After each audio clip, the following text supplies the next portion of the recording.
Welcome into another PFF grade release show. Max Chadwick alongside Dalton Wasserman breaking down the biggest Week 12 games in college football. Dalton, we had some chaos happen last night that we're going to break down, and a lot of massive games, honestly, in Week 12 of college football. Yeah, the season of chaos continues, but I got to be honest, I feel like this is the first week where we get to a Sunday like this, and I feel like the picture is actually a little bit clearer. Like, don't you feel like the last 3 weeks we've been spending just getting foggier and going over all the hypotheticals, and now with 2 weeks to go, I think the road is a little bit clearer for us. I think I counted somewhere, I think it's 18 Power 4 teams that are still alive for what's going to end up being 11 spots. I mean, we still, all four of the conference races are just fascinating, but I think we have a good idea now of who the playoff contenders are, and I felt like a lot of teams that aren't in that mix now were eliminated yesterday. Absolutely, yeah. I think, it's starting, like I said, it's getting a little clearer, which is good because I feel like every time we come on the Sunday show, we're always like, I learned nothing. And I learned even less than I learned last week, honestly. So it's good that we're now, 2 weeks away from Conference Championship Saturday, and we're learning a little bit more. And we're learning, okay, who actually are some teams, but it's still wide open, man. There's still a lot of teams that can make a push for the college football playoff race. I'll remind you guys what this PFF grade release show is. So obviously we have the grades for all of these games we're talking about on the desk here. We also have grades on for every single FBS game as well. So if you want to see where your team performed and how your team performed yesterday, you can find them all at pff.com. You get a full PFF Plus subscription with subscribe.pff.com. And with that subscription, not only do you get access to all the grades in college football and the NFL, you also get access to the best fantasy tools on the planet made by the great Nathan Yonke, who quite literally, Dawn, runs my fantasy football team. He doesn't know it. I'm sure he's got like 40 leagues himself, but he actually also runs my team in fantasy football because I only go off of his rankings, basically. And then also you get access to our great mock draft simulator made by our friend Trevor Sikkema. And Trevor just recently updated his big board, Dawn, and now we're going to get a full 7 rounds in our mock draft simulator because Trevor has enough players in there now as well. So updated big board and a mock draft simulator, the best one on the planet, where you can draft up to 7 rounds, like I said, for your favorite team or even all the NFL teams if you're a true sicko and want to do all 256 picks in the 2025 NFL draft as well. If you want trade players, trade picks, everything, pff.com. So get your PFF Plus subscription today. And so in this show, Dawn, we're going to go over these games, break down the grades from those games, go over our standouts, and at the very end of the show, we're also going to go over what the playoff bracket looks like going into Week 13, or that's what we think the playoff bracket should look like going into Week 13. Let's start off, though, with the biggest result, and that's unfortunately for Eli, Georgia beating Tennessee 31-17, keeping their season alive. Let's go over the highest grade players, starting off with the victorious Georgia Bulldogs. Oscar Delp came back with a vengeance this past week. 87 grades. Been kind of a quiet year for him, but he was outstanding yesterday against Tennessee. Kristen Miller, the D-tackle, 79.5. Linebacker Jalen Walker, one of the top 15 prospects for Trevor Sikkema on that big board, 76.7. Michael Williams, another first-round prospect for Trevor Sikkema, 76.7 as well. Daniel Harris, the cornerback, 76.3. And how about Carson Beck, bouncing back in a big way with an 85.9 grade. We'll talk about him in just a second. Let's go over to Tennessee, though, with their highest grade players. Starting off with another tight end for them as well, Miles Kitselman at 76.6, James Pierce Jr. 75.2, Dylan Sampson a 70, Will Brooks 68.7, Christian Carl 66.9, and Nico Iamaleava with a 56.9 grade. So Dawn, in this game that really kept Georgia's season alive, what was that that told the story? I'm actually going to go with the Tennessee side here, and I think this game is very representative of what their offense has been all year. It's a grind. When it's going well, they're running the ball, and Nico is making enough throws to win the ball game. And when it's not going well, there's been times this year where they've gone long stretches of games where it's completely shut down. That's what happened in the second half of this game. They didn't score. Minus 0.155 EPA per play in the second half, just 4.2 yards per play. And something we're not used to, and we've seen it all year out of a Josh Heupel-led offense, is only one explosive play the entire second half of this game, and it was very early in the third quarter. Georgia's extremely good at preventing explosive plays down the field. Even in their loss to Ole Miss, they prevented deep shots down the field, and Ole Miss manufactured their way to enough points to win the game. Tennessee, they've done that against some other teams, but it's very hard with this offense, and there's just not a ton of diversity to it, right? They want to run the ball, they want to throw screens, and they want to throw go balls, and it's that last part when they can't make any explosive plays, and Nico's just not accurate enough downfield yet in spots like this. This has been happening to this Tennessee offense. The other thing that worried me in this game was, you mentioned Michael Williams and those guys up front, those grades. Tennessee's offensive line. Yeah. They've really been working through it this year, right? And Dylan Sampson's run through a lot of contact and a lot of tackles, but in this game, 48.4 overall grade for their offensive line, their lowest of the season, and they've had a lot of low numbers this season. So I believe I saw there's only 2 games all year where they graded over a 60 up front. It's an offensive line that has struggled despite a lot of the talent around it, and Tennessee's offense in this game, it's what would worry me most. I think there's still a chance here that Tennessee could miss the playoff. I think their whole season comes down to their matchup with Vanderbilt the last week of the year. So if they don't find more points than this, and I understand before this game they had held every opponent under 20 points, but eventually you have to score, right? Because a team like Georgia's going to realize what type of game they're in, and they just got to keep getting first downs and keep grinding and keep making stops, right?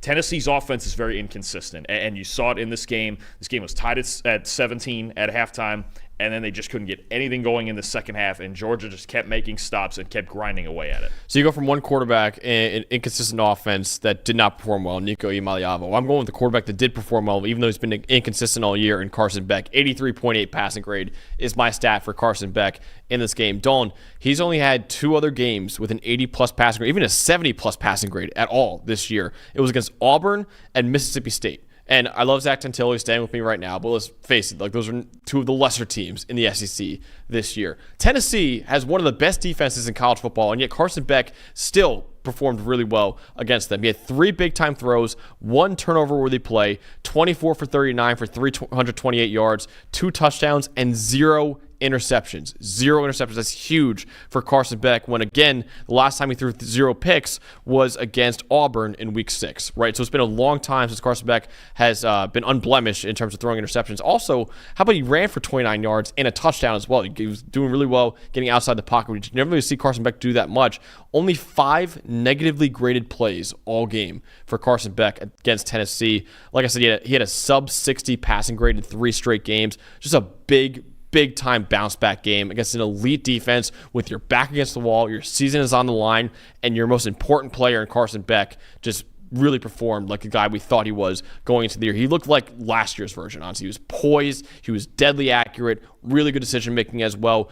It was really good to see Carson Beck, a guy that so many people kind of wrote off, honestly. And even though we were saying, hey, he's not a first-round pick anymore. Now, I still don't think he's a first-round pick now. But this is the kind of performance that's like, okay, that's why we thought he was the elite quarterback in college football going into the year. Yeah, no, absolutely. And he was really the biggest reason that we both had picked him to get at least to the national title game. And you mentioned it. This is the Beck we expected to see. I thought, and I know he had even better numbers against Auburn, against Mississippi State. I thought this was by far his best game of the year. Yeah. I mean, considering, you mentioned it, the circumstances, the team he's going against, deadly accurate down the field in this game, which we hadn't seen a whole lot. It took off and ran, like you mentioned, under pressure, and he had made a lot of poor decisions under pressure this year as well. So I think, and this is a really good defensive front Georgia was going against. But no, I think this version of Beck could take them on a deep playoff run, but they need it week in and week out. That I'm watching right now. The touchdown throw to Delp, the first one on the post, yeah, disgusting, dude. Like that kind of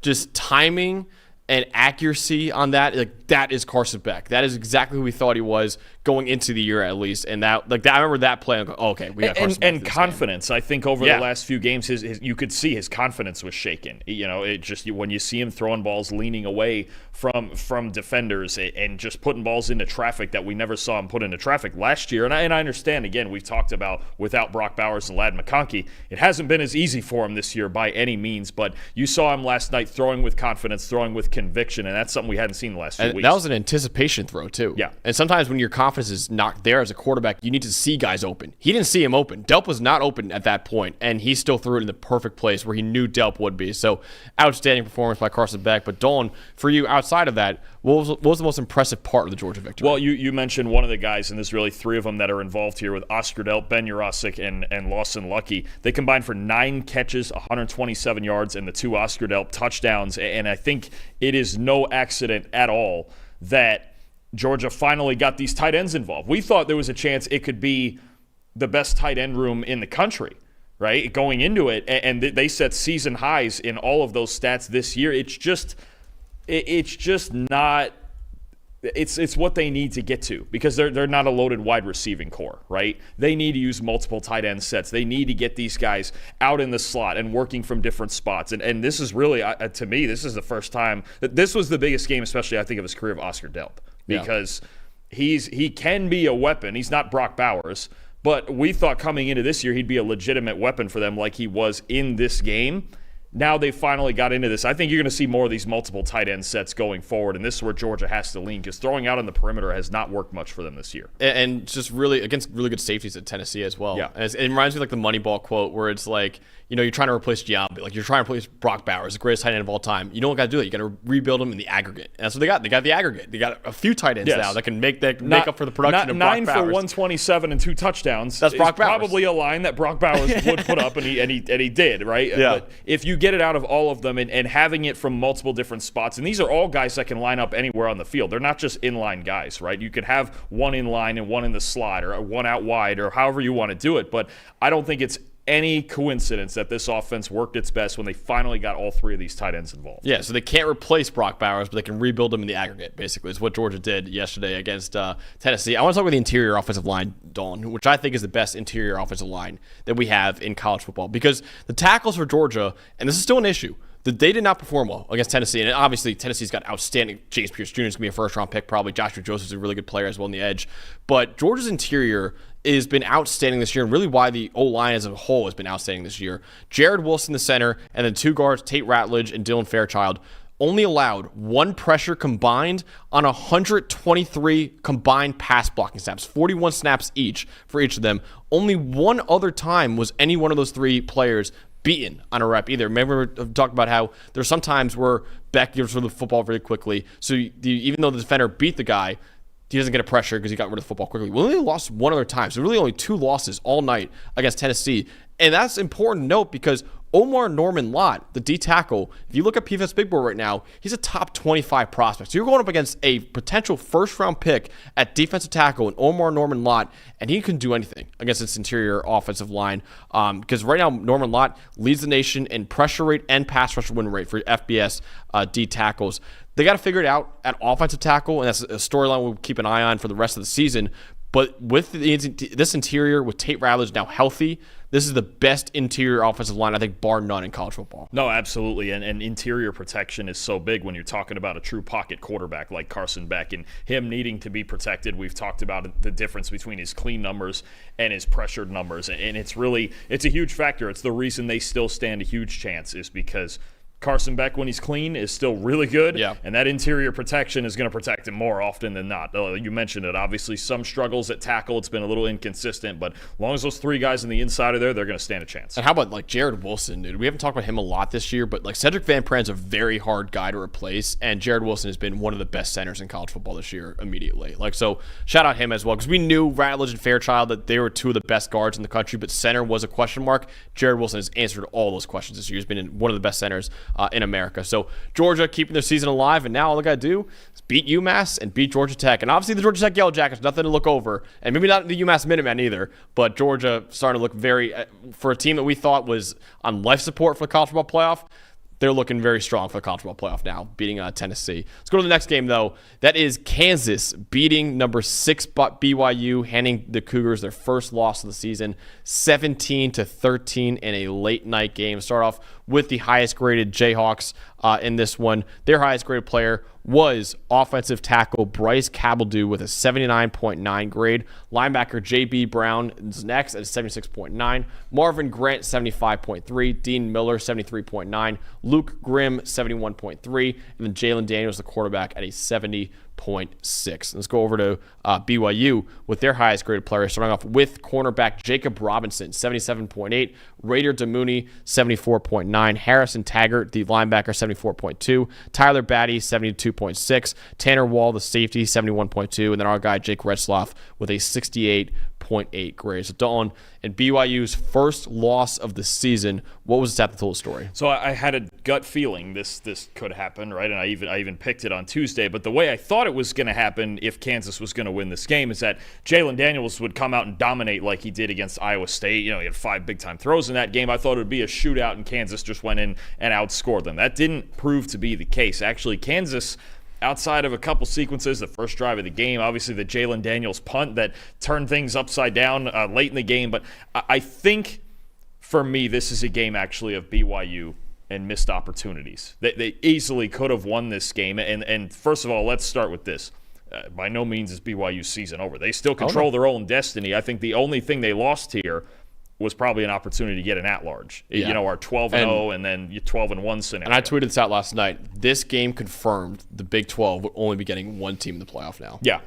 It's you either win the Big 12 or you're not making the playoff. That's where we're at. And BYU now, especially, look, and we've been saying Kansas is better than their record. But the committee's still going to look at this and go, well, you lost to a 4 or 5 or maybe a 6-win team at the end of this all, right? So especially in the Big 12, where obviously I think it's been I would argue it's been the most disrespected conference as far as the rankings go, and you know, we know how it is now with the SEC and the Big 10, okay? But either way, missed opportunities for BYU. Red zone, 4 red zone trips, no touchdowns, okay? The kicks. Really, Penn State? Well...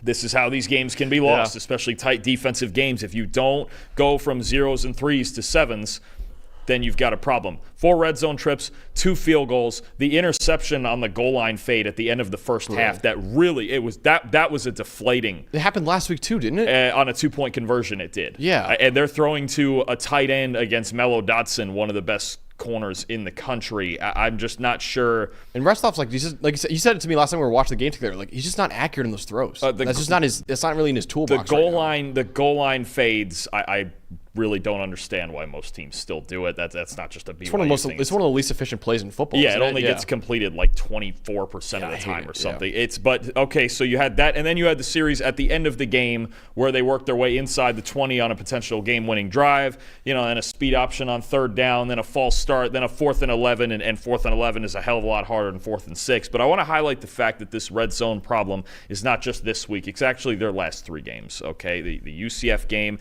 then the tight game last week with Utah. They're not finishing drives, okay? Weeks 1 through 8, BYU was 38th in the country in red zone offense grade and 20th in EPA per play. Somewhere between above average and very good in the red zone for most of this season.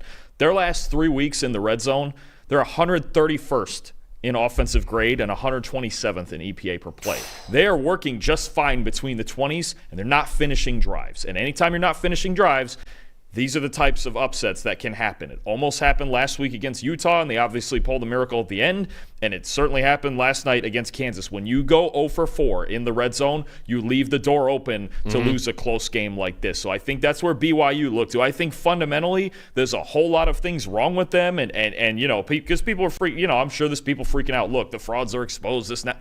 No, they're still really darn good. But even if you're really darn good, and if you're not finishing drives, I see at least one game like this every week, whether it's on our show here or on the Monday show with Trevor with the NFL. There's one game every single week where I go, this team didn't finish drives and they lost because of it. This week it was BYU. They had every opportunity to win this game, something like 28-17 or 28-13, and they just didn't finish drives. If you don't finish drives, it is what it is. I do find interesting, though, that Retzloff even said after this game, and because I blared the sirens all week on this, right? And I think that the spreads in Vegas were blaring the sirens. Everybody was talking about, why is Kansas only a 3-point dog?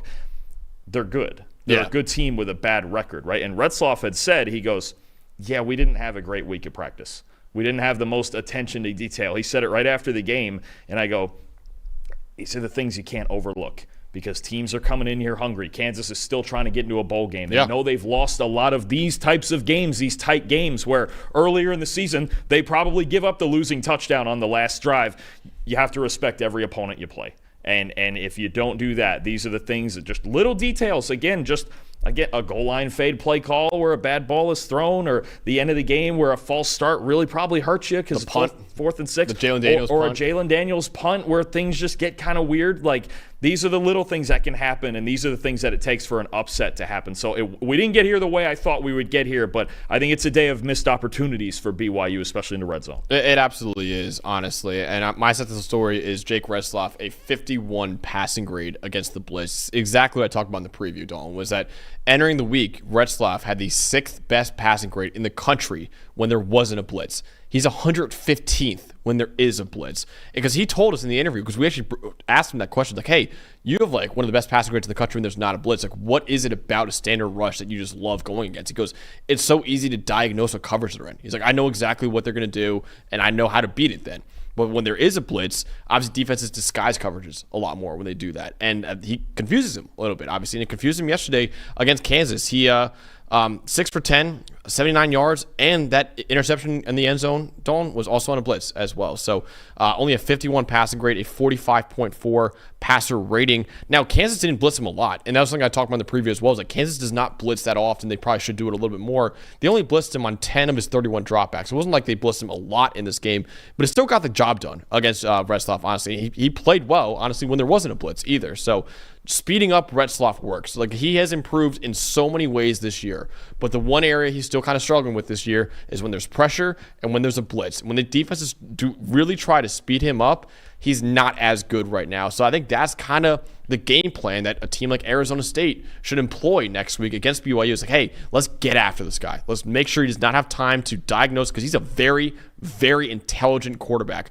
But if you speed him up, even the smartest quarterbacks in the world, they speed up, and they're not as good when you speed them up, honestly. So I think Jake Retzlaff against the blitz and under pressure, it's been an issue all year, and it was an issue last night against Kansas. Yeah, and the last few weeks, their pass protection hasn't been quite as good as it was earlier in the year either. Their last 3 games are their 3 lowest pass blocking grades of the season, and that plays a part in it too. Is the more you blitz and the more funky looks you throw at offensive lines, and this is an offensive line that has dealt with some injuries.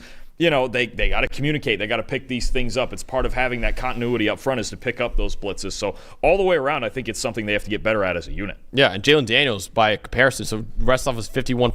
Jalen Daniels is like a 90 passing grade against the blitz like last night. He had a great game, and I almost went with him for my most impressive part of this Kansas victory, but I didn't. Dalton, who did you go with, though, for most impressive part? I actually stayed on the BYU side. I thought the run defense was spectacular in this game. A 78.5 team run defense grade. They only allowed 78 yards on 32 carries and 1 explosive run. And you're talking about 2 guys, especially in Devin Neal and Jalen Daniels himself, who can really hurt you. And their defense, I thought BYU's defense was spectacular in this game. Outside of the first drive, and again, the sequence where you had the Jalen Daniels punt that went off a BYU player and Kansas recovered and kind of got a fluky touchdown out of that. But I thought BYU's defense was plenty well good enough to win this game. And they've been really good all year, especially against the run in some of these bigger games. I thought they were against Kansas State. They were spectacular.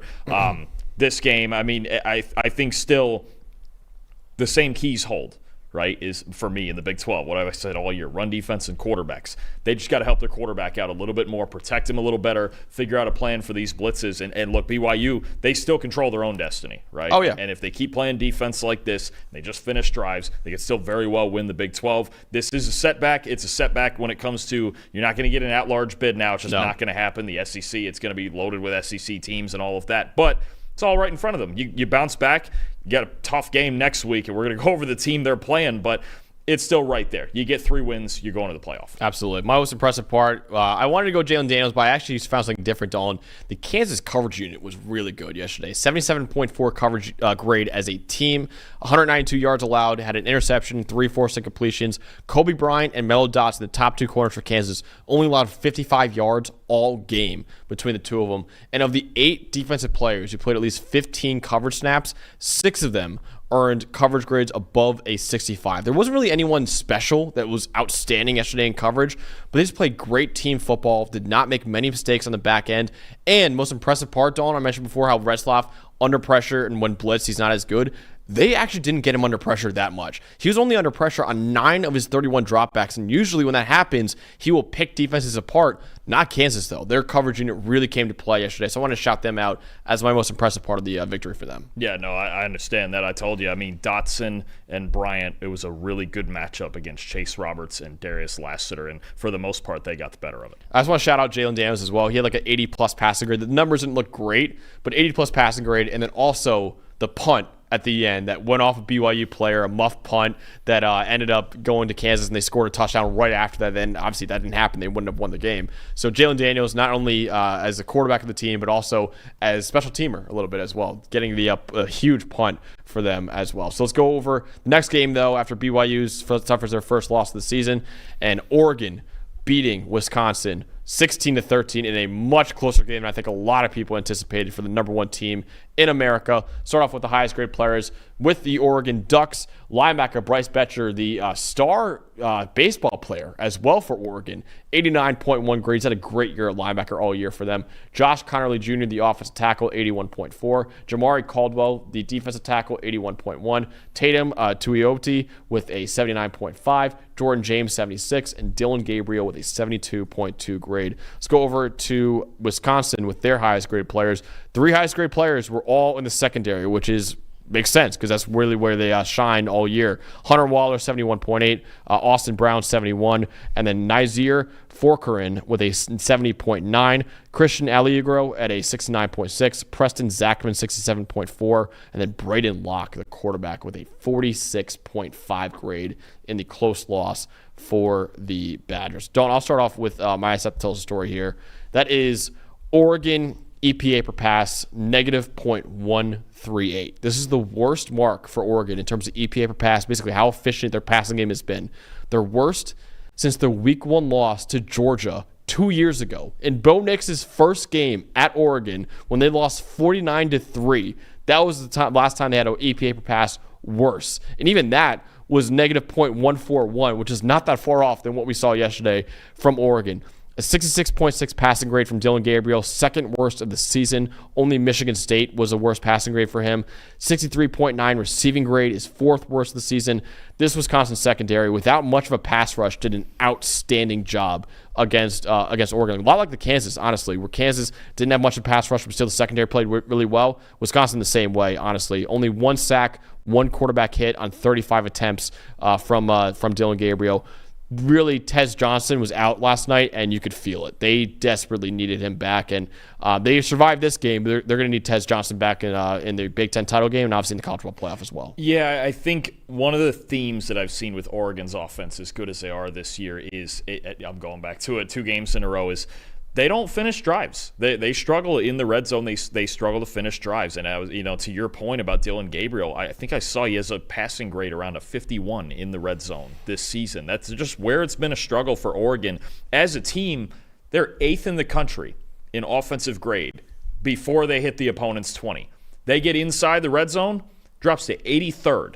They just have to finish drives. If they finish drives, they probably are the best team in the country. But I've seen this as an issue. You mentioned the Michigan State game. That was another game. They just couldn't finish. They couldn't finish drives. I think Gabriel threw 2 interceptions into or at least close to the end zone. I think this is something that they need to figure out because, again, if you get in the Big Ten title game or you get into these playoff games, Oregon has had 2 issues. I think it's been inconsistent deep ball and creating explosives down the field, and it's been red zone offense. And these 2 things are going to continue to show, look, they're going to get to play probably either Ohio State or Indiana come the Big Ten title game. And I promise you right now, those 2 teams are going to go, listen, just hold them to field goals, and we'll be okay. This has been an issue for Oregon all season, despite being undefeated. If they don't figure it out in time for the playoff, they could have a real problem because they can't have an offensive performance like this. Definitely. Dawn, for you, what was that little story in this Oregon victory? Okay, so the reason they still won the game, you mentioned Oregon's EPA per pass.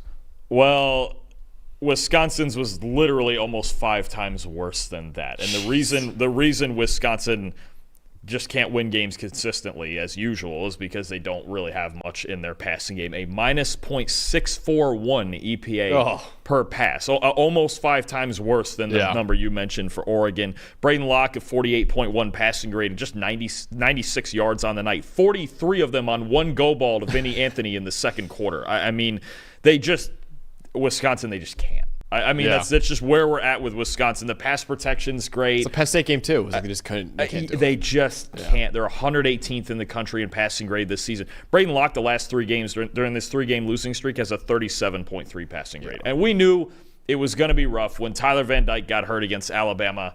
It was going to be a struggle. It was going to be kind of a struggle anyway because they don't separate all that well. They don't throw the ball all that well. It's Wisconsin most years. Any year that I've seen that they don't have Russell Wilson, this is pretty much that, and that's going back a long way.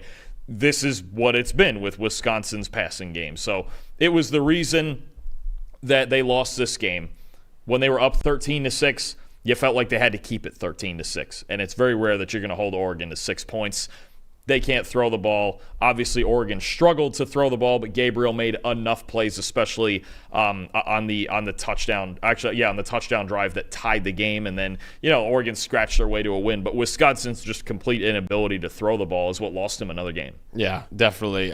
Brandon Locke, listen, he's in a tough spot, man. He's not supposed to be the starting quarterback for them this year. It's supposed to be Tyler Van Dyke, but like you said, that season-ending injury for Tyler Van Dyke just killed this passing. Even if he was out there, if TVD was out there, who knows what happened last night? Who would have known what happened maybe in the Penn State game either, honestly. But my most impressive part, though, Dawn, was Mateo Uiagalelei, who was outstanding against Wisconsin, the edge defender for Oregon. He had a sack, he had a hit, he had 5 pressures on 30 pass rushing snaps, and an unreal interception to seal the game. The ball got batted up in the air, and somehow this 280-pound edge defender over his shoulder was able to track the ball and caught it to win the game. It was unbelievable, that play. Also had another play where he had a coverage stop where on a crossing route, a receiver caught the ball, and he just laid his shoulder down and knocked him out. It was okay, Mateo Uiagalelei was outstanding against Wisconsin. He just was dominant on passing plays, and big reason why. Oregon's front seven, you talk about another guy in just a second,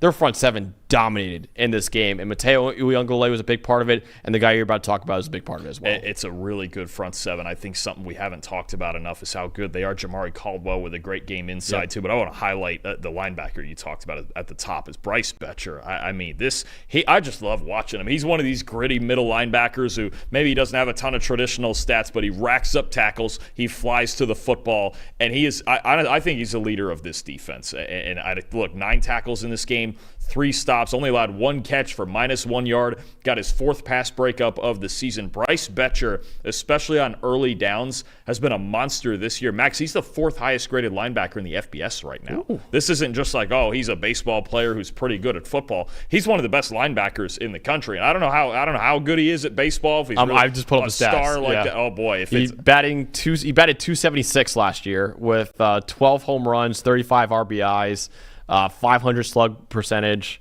Yeah, pretty good. He might have a decision to make whether it's which sport, or maybe he pulls a Deion Sanders and plays both. I don't know. 276 is pretty damn good. I'll tell you right now, he's a pretty darn good linebacker, and I think he's been the leader, the heart and soul, right in the middle of their defense, along with obviously their defensive line has played so well this year. But in this game, they didn't have Jordan Birch and they didn't have Derek Harmon. You're talking about a team that was playing pretty shorthanded up front and still got this done against a physical team on the road in Wisconsin. So a lot of credit to Oregon's defense. I don't think we've given them enough credit this season for what they've done. This is a really good front seven that can play with anybody in the country. Actually, Derek Harmon was in, but he only had a 56.6 grade, so not a whole lot. I didn't see him a whole lot. I saw some other guys more than him, but no, just a terrific front seven with a lot of good players in it. Absolutely, and he's great speed as well. He's the outfielder for Oregon. Yeah, so he's an unreal athlete overall, honestly. So Bryce Betcher has been having a great year all year and does have a decision to make between the NFL and MLB potentially down the line. We'll see what happens with him. But Oregon surviving and advancing with a 3-point victory over Wisconsin. Next game we're talking about, Dalton, is Florida taking down LSU 27-16. The final score, number 22, LSU suffering their 4th loss of the season. Let's go over to the highest graded players, starting off with the Florida Gators. Wide receiver Elijah Badger, I'm going to talk about him a little bit, but he came back in a big way with an 88.2 grade. Tyreek Sapp is next with an 86.2. Miles Graham, the linebacker, 78.8. Caleb Banks, 76.4 grade. Najee Harris, 75.6. And DJ Lagway, kind of a roller coaster game for him. Still has some really nice throws, but only a 54.6 grade overall. And then the other side of the ball, LSU with one of the best tackle duos in America. Well, they played like it. Will Campbell, 74.8 grade. Emory Jones, 73.5 grade. Zy Alexander, 71.5. Sage Ryan, 67. Braden Stinson, also 67 grade. And then Garrett Nussmeier with a 64.6 grade. Dawn, for you, what was that total story in this Florida victory? I got to tell you, I haven't seen many games like this. This was a weird one. Yeah. The Gators only ran 43 plays in this game and won by 2 scores, which is insane. But out of those 43 plays, they got 11 explosives. That's insane. More than a quarter of their plays, they got an explosive play out of it. 4 explosive runs, 7 explosive passes. You mentioned DJ Lagway on the roller coaster a little bit. Well, the high ends of that roller coaster are pretty darn good. I mean, you can see just cannon for an arm, tough to tackle in the pocket. Those 11 plays accounted for 79% of their total yardage. That's just it. I mean, and it's been a problem. That's LSU. That's LSU. This has been a problem. The Gators had the ball for 18 minutes, and they had one drive the entire night where they had the ball for 3 minutes. The Gators didn't have the football because apparently they just didn't need it. They were so efficient. I think it was 7.9 yards per play. But this is a problem. There was a couple of games there where we thought with LSU, maybe they're starting to get it together. Maybe they're not going to give up all these huge plays. The Ole Miss game, yeah. And the last couple of games have gone right back to it. This defense the last 2 years, when you have a Heisman Trophy winner at quarterback and 2 first-round receivers and go 9-3, this defense let them down last year. For the most part, it's been the same thing this year. There's only so much that Garrett Nussmeier can overcome between their and they ran the ball reasonably well in this game, but between their lack of a run game and the defense that just gives up so many explosive plays. I mean, again, they lost by 2 scores to a team that ran 43 plays. I don't know that I've ever seen that, at least since I've been here. I mean, it's just ridiculous. And you know, credit to the Gators. They made explosive plays because, well, they had opportunities to make them. They have an explosive quarterback, and they're obviously going to build around him the next couple of years. And they've already announced that they're not getting rid of Billy Napier, and they're going to try to keep this core together. Yeah. You saw last night what that could look like for the Gators. Now, do they need to get more consistent in between all that? Sure. Do they still probably need to get a little bit better in the secondary? Sure. But it's an encouraging win, especially on the part of Lagway of what this thing could be. And LSU, their defense, look, if they can get whatever quarterback they want next year, or however much offense they want, or keep getting guys in the portal, whatever. If they don't start playing better defense than they've played the last 2 years, none of it's going to matter. You know how the SEC is. If you don't make stops and you're not physical and you don't give up and you give up too many explosives on defense, you're going to have problems week in and week out. There was a couple weeks where it didn't kill them, but for the most part, it's the same story we've seen with LSU for almost 2 years. I mean, remember, last week, Milroe had 185 rushing yards. Yeah. Like a quarterback on 100. I know he's probably the best runner at quarterback in the country, but still 185 rushing yards. And it's not like they're only 5 yards a pop at 40 carries. I mean, he's dropping 70-yard rushing touchdowns on him, and now it's happening on the ground too. I mean, you saw, and that's what ended the game yesterday. It's too much. It's been the same story with LSU, and they gave us a glimmer of hope that maybe it was better, but it's just not. Yeah. My side of the whole story, though, LSU, Dalton, this year has allowed 13 sacks. 7 of them came yesterday against Florida. Over half the sacks that they've allowed all season came in this one game. 4 sacks allowed by their pass protection overall. 3 of them were on Nussmeier. Nussmeier was breaking clean pockets, held onto the ball for a very long time. His average time to throw in this game was over 3 seconds. So he was holding onto the ball for a very long time. And one of the sacks was, well, a very clean pocket. He just broke out of it and got sacked, honestly. So ironically, and I know there's actually some comments now in the live chat, Dawn, that they're like, wait, how is Campbell and Emory Jones grading so high when they allowed 7 sacks? Well, the pass protection was actually pretty strong all game. 76 pass blocking grade, 26% pressure rate allowed. Will Campbell only gave up 1 pressure, and it was that sack that he gave up, honestly. So they did a great job, though, and you're going to talk about the Florida D-line a little bit, and you can get into after this, but great job of just finishing Nussmeier when they pressured him. 28% of their pressures ended up being sacks. 40% of their pressures ended up being a sack or a hit. And 6 different Florida defenders had sacks in this game as well. So not a lot of pressure on Garrett Nussmeier, but when they did get pressure on him, they brought him down. So just ironically, 7 sacks allowed, you'd think, oh, the pass pro was terrible.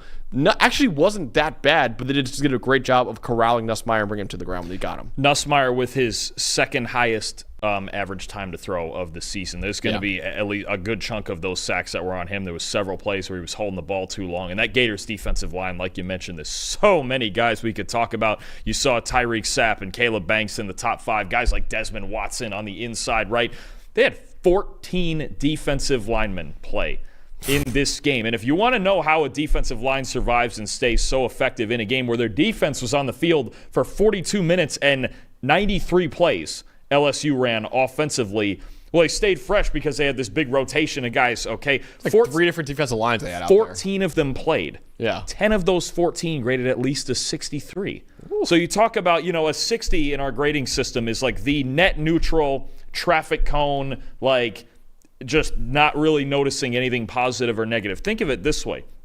10 of the 14 guys that played, which is already just ridiculous because LSU, for the most part, had like 6 guys playing on their defensive line with a couple others that got like a handful. 14's like over 3 different rotations of defensive lines. Yeah. I mean, you're talking about 10 of them were a net positive for the game. That's insane. 78.1 overall grade as a unit. They're best against an FBS team this season. 20 pressures among the group, 5 sacks among that group. I mean, just a ridiculously good effort considering how long they were on the field and how many guys were playing for the Florida Gators defensive line. They dominated this football game, right? Yeah. And you mentioned it. They took advantage of when Garrett Nussmeier held onto the ball too long because he did on several occasions, and he's not a guy who's going to get late in the play and improvise. He has to work within rhythm, but there's just not a ton in this LSU offense that's very diverse, right? No. And they don't run the ball a lot. They ran it better in this game than in some past weeks, but they don't have a whole lot of any play action really to speak of. They asked Nussmeier to drop back and throw it, and in this game, the Gators defensive line got after him when he did. And again, to survive 93 plays as a defensive line speaks to the depth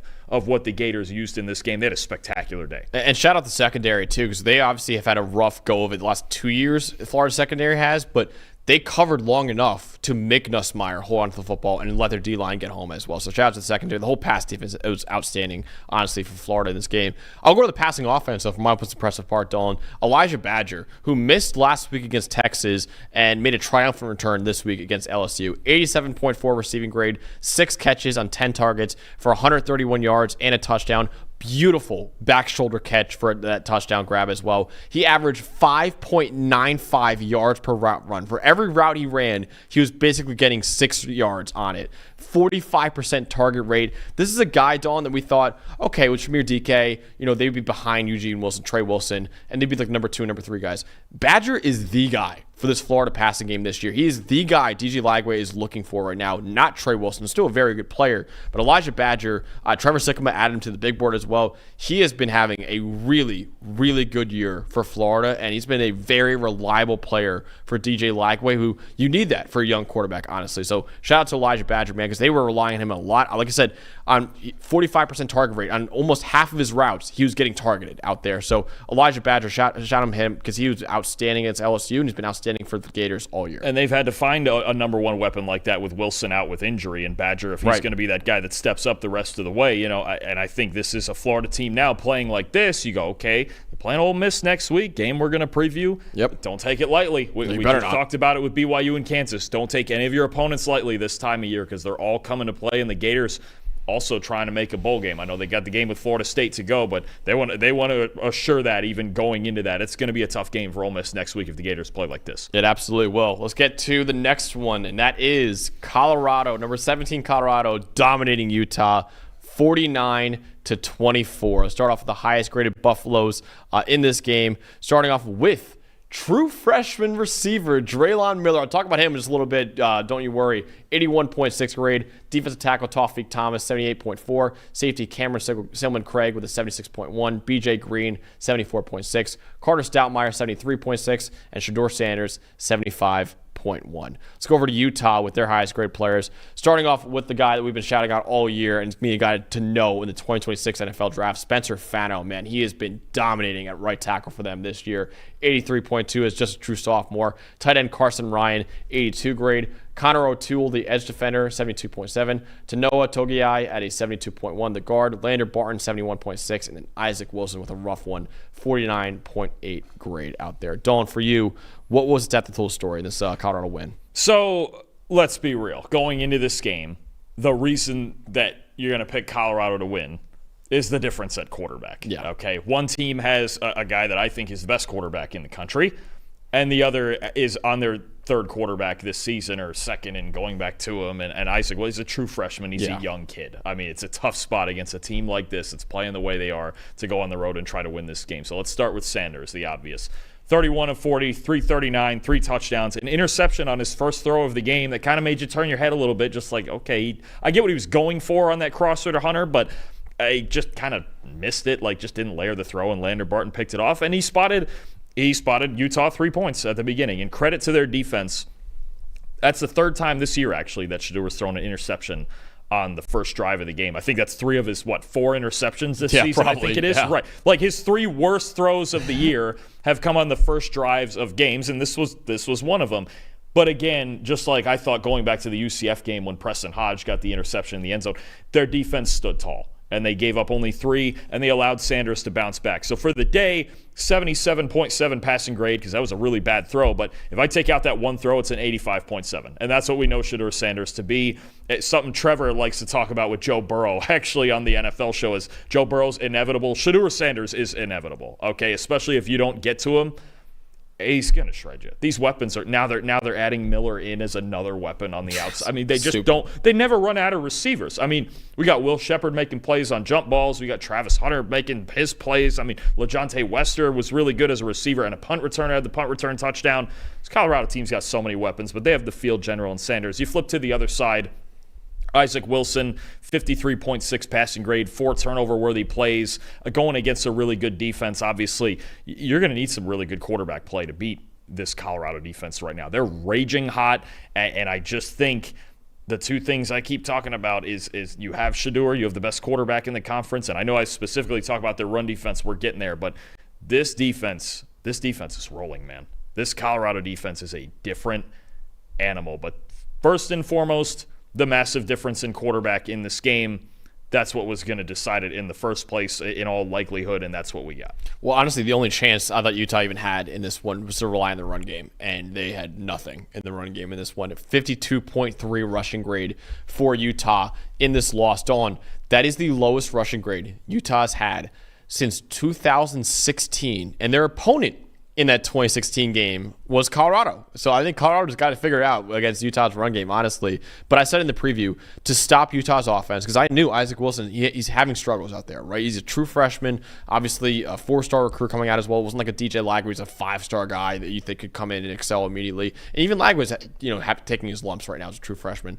Wilson's having a rough go of it, right? And he wasn't expected to be the guy going into the year either. So knowing that, you say, okay, with Mekhi Bernard, with Spencer Fano kicking ass in the run game, and that offensive line kicking ass in the run game, stop the run. Because Utah not only did have a great running back in Mekhi Bernard, they got a dominant offensive line and run blocking as well. Well, Colorado shut that down, man. 59 rushing yards for Utah in this game. They averaged 2.3 yards per carry, 0.3 yards before contact per carry. They were hitting the ball carrier, usually Mekhi Bernard, immediately at the line of scrimmage. Utah in this game, negative 0.610 EPA per rush. Mekhi Bernard, only 2 broken tackles on 26 carries for Utah total as well. So not only was they were doing a great job of getting off the offensive line, they were also taking down the ball carrier immediately, not missing a lot of tackles either. And like I said, with Isaac Wilson at quarterback, the Utah's only chance offensively is a dominant run game with that offensive line with Mekhi Bernard. And against Colorado, and this has been a theme with Colorado all year, that run D is night and day from what it was in 2023, and they shut down Utah in this game. And that's my most impressive part of this game, because I'm watching this. If you don't have an option threat against Colorado at quarterback, good luck. Because, and they're really good at all 3 levels. I think that's the most impressive part to me. So first of all, let's go over the broad numbers. 79.4 team run defense grade, okay? Really good stuff as a team. 22 design carries for Utah, 42 yards. Yep. I mean, it's just ridiculous. And the only explosive run, the longest run of the day, was the very last play of the game when it was just over, right? Utah just ran something up the middle with 10 seconds left in the game, right? So this wasn't just a good effort. This was a dominant effort, but I love that it's at all 3 levels. Guy like Cameron Silman-Craig with a 91 run defense grade in the secondary. Chidozie Nwankwo on the defensive line, 79.7. Nikhai Hill-Green was everywhere in this game. Yeah. A 79.4 run defense grade, had an interception, turning his hips in Tampa too, and getting a big interception. An extra guy I want to shout out here is Carter Stoutmeyer, who filled in at free safety when Shiloh Sanders was hurt earlier in the year for those 3 games. In this game, Colorado didn't have Preston Hodge in the slot. He got hurt late last week, and he missed this game. So they moved Stoutmeyer playing the nickel this week in Hodges' spot, and he had a 72.5 run defense grade. And that can be a really essential spot in run defense, especially for this team who just lines up in a 4-2-5 almost every play, right? And that slot guy, especially on the strong side, is really an important piece. I almost wonder if Stoutmire's earned some snaps on early downs over Hodge. Use Hodge as a press guy, and they love him in cover one, man-to-man coverage, and leave him back there on later downs. But I think Stoutmire might be a guy who needs to play even more, because every time he's gotten in, especially in his 4 starts, he's been really good. Yeah. Absolutely. I want to shout out, though, Draylen Miller, Dalton. I mean, this kid, like I said, they just have more and more weapons, it seems like, every single week. True freshman with his best performance of his career. Caught all 6 of his targets for 108 yards, a 47-yard touchdown as well. 78 of those 108 yards came after the catch. He had a perfect 158.3 passer rating when targeted. A perfect passer rating when targeted for Draylen Miller. His previous career high before this game was 27 yards. So he beat his career high by 81 yards in this game. Now, he's mainly used in the short game on screens. It's kind of been his role all year for Colorado when he does go out there. But he broke free for a couple big gains down the field as well. And it's just unreal, man, how deep this receiving core is. Just another toy for Shedeur Sanders to play with, honestly. So Draylen Miller, his best performance of his career. I mean, he, like I said, it seems like every single week they have a new receiver that kind of steps up and comes out of nowhere. And Draylen Miller was this week's version. How about the touchdown? I mean, about running through the entire Utah defense on that touchdown. It was a part of a big effort, too. And I saw the stat yesterday. That's the first time in 10 years anyone scored 49 points on Utah. Oof. I mean, this Colorado team now, they're rolling, and it's hard to say the way they're playing right now that they're not the favorite to finish this thing off and win the Big 12. It's going to be a long 3 weeks in the Big 12, and we got some huge games. That Kansas game coming up. Can't take them lightly. Yeah, We've seen it twice now. Yeah. Iowa State and BYU. Kansas is the Dragon Slayer, and Colorado's the next dragon in the way. That's for the the third week in a row. Look. Don't take the Jayhawks lightly. That's better than a 4-6 team. But no, Colorado's playing fantastic football. And I want to go just real quick, go back to the 2 things I've talked about all year in the Big 12, right? Quarterbacks and run defense. They're first in the conference in passing grade. They're second in run defense behind UCF. That's where we're at. It's those 2 things. It's been those 2 things all year. If you have those 2 answers, you can win this conference. Absolutely. Let's go to the next Big 12 game. And another team is kind of playing spoiler. We thought we were on a collision course for BYU and Colorado in the Big 12 title game. Well, maybe not. They may be more than a spoiler. Maybe not. There's a road here. There is a road for Arizona State because they beat Kansas State, number 16 Kansas State, 24-14. And all of a sudden, that Arizona State against BYU game could be first spot in the Big 12 title game next week. A massive, massive game between Arizona State and Kansas State. Let's go over this game first. With Arizona State, their highest grade players, Jordan Tyson, a guy you'll talk about, Dalton, 82.7 grade, the wide receiver. Xavier Alford, the safety, 79.7. Shamari Simmons, the cornerback, 74.8. CJ Fight at a 74.7. Justin Watley at a 74.5. And how about Sam Levitt, man? 89.3 grade in the win over K-State. It's kind of been a theme for him. He's been on fire lately for the Sun Devils. Let's go over to Kansas State, though, with their highest grade players. Austin Romaine, the linebacker, 78.8 grade. Dante Cephas, 77.6, the wide receiver. Brendan Mott, the edge defender, 73.4. Austin Moore, another linebacker, at a 73. DJ Giddens at a 71.5. And Avery Johnson, I'll shout him out a little bit here, 77.5 grade. Dawn, probably his best game I've seen from him as a passer, I would say, in this game. He made some nice throws in this one. Yeah, he did, especially, I thought, in the second half when they were trying to make the big comeback. They're down 24-0, and the interception at the end hurts. I think what hurt him even more is the missed field goal that came right before that could have put him within 7. But no, I mean, Johnson, he had a pretty good game as a passer. He had to try to get him back into this, but it's not usually how K-State prefers to operate with him in the drop back game. For sure. Definitely. So, Dalton, for you, the stat that told the story in this K-State loss. And I will go with that. I will go with what I'll just call the Kansas State formula. There is a clear formula for their wins. Oh, yeah. Right? Get out ahead, run the football, get the three-headed monster going. And I think it really hurt him that Dylan Edwards got hurt early in this game. I think we saw him pull up, kind of live probably with a hamstring or something like that on a run early in the first quarter. But just they never got to the formula, right? And then there's a formula for Kansas State losses, which, the Houston game was a little bit different. A couple of late turnovers really hurt them. But if you want to beat Kansas State, you got to stop the run early. You got to get out ahead. You got to limit possessions and time of possession. And even then, the turnovers, they kind of come and go for Avery Johnson, right? So all of those things occurred in this game, all right? Kansas State, the rushing totals for the game are going to look good. They're only 28 rushing yards in the first half, okay? Their first 6 drives, interception, turnover on downs, 3 and out, a Jace Brown fumble, a field goal with a bad snap that they got no points on a good drive, and then another 3 and out to start the second half. And I mean, any game where Kansas State only has the ball for 23 minutes it's going to be a problem. Yeah. That's just not how they function. And I know Johnson was pretty good in this game and made a couple big-time throws, but Kansas State can't function from behind like this. It's just not. If they fall behind 24-0, they're not equipped to come back. No. We saw this in the BYU game when BYU jumped on them eventually, especially in the third quarter. And in this game, it was early. Arizona State came out with the right game plan. They were spectacular, especially in the front seven in the first half. Sam Leavitt made big plays in the passing game because we really, a lot of times we think with Arizona State, especially coming into the year and as the year went on, well, it's going to be, Cam Scadaboo carrying them and then Sam Leavitt does enough. Well, it was the other way around in this game. Sam Leavitt was spectacular. They jumped out ahead, and if you jump out ahead of Kansas State, you're in a really good position. And the thing is, with Avery Johnson, too, this is as good as you can hope for as a passer from him. And if this is the best you can hope for, honestly, then all of a sudden you look at it and say, okay, you only scored 14 points. You need more than that. And they were late. They were late. And they didn't score for, 2.5, almost 3 quarters. It was only his second game this year. We had an 80-plus passing grade, and the other only one was against West Virginia, and West Virginia's got maybe the worst secondary in college football this year, or at least a Power 4, right? So that's a problem. And Avery Johnson, again, shout him out because he did play really well as a passer, but as a runner, they just shut it down. And Dalton, that goes into my stat that tells the story here. The EPA per play difference in the first half, Arizona State beat them by .946 EPA per play. So Arizona State, 0.376 EPA per play in the first half. Kansas State, negative .570 in the first half. It was 21-0 at halftime. And like you said, Kansas State, they are not built to overcome a 21-point deficit. Not a lot of teams are built to overcome that, but especially not Kansas State, a team that wants to grind out a game and run the football.